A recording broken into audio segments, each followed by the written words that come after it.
Hi, my name's Ginnie Leiner, and welcome to part 2 of my quilt show here at the McCarl Coverlet Gallery at Saint Vincent College.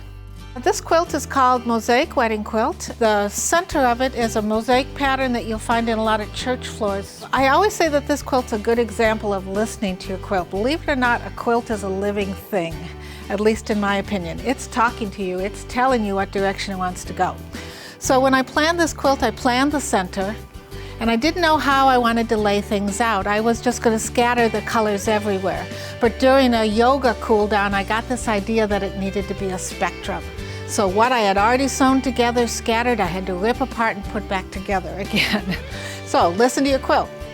This quilt is called Topography of a Marriage. It is my latest full-size quilt that I made. I made it as a wedding gift for my third daughter. She's my unofficial daughter because I didn't give birth to her. She lived across the street and she grew up with my children. She was in my house as much as my kids were. So this quilt really has two parts. It has this part which is like a slice of the earth. So here's your molten lava and your bedrock, and your foliage going up to the sky, and you see the beaded firmament up on top there. So that's stability, that's the earth. It is, it always will be, it continues, it's the same.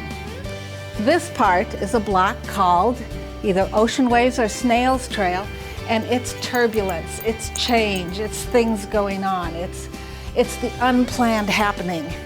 So in your marriage you have stability and then it gets impacted by change. So that was how this became the topography of a marriage. Thank you for coming out and visiting the second half of my quilt show at the McConnell Gallery. We are located in Latrobe, Pennsylvania. There are 19 quilts here, and I hope you'll come out and see them.